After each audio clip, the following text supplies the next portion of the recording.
का दिल बनावाले रे मऊसा।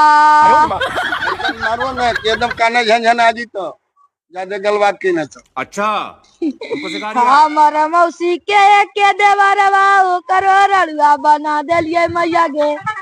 हमारा मौसी के देवरवा उनको रड़ुआ बना दिलिये मैया गे। मौसी के दुश्मन हो है गोतनी, गोतनी के सिस्टम हटा दिलिये मैया गे।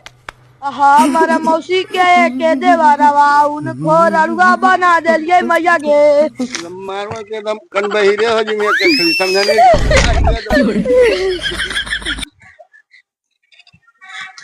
जाइए हम उधर नहीं कि नहीं तू उधर तो तोड़ दिएगा हम तो दमोसा। इतना अच्छा गाना सुन लियो है। तो कल से नहीं जी मैं मौसी के परीक्षा दबावे ले। अच्छा ठीक है तोड़ ले तोड़ के खा लिया।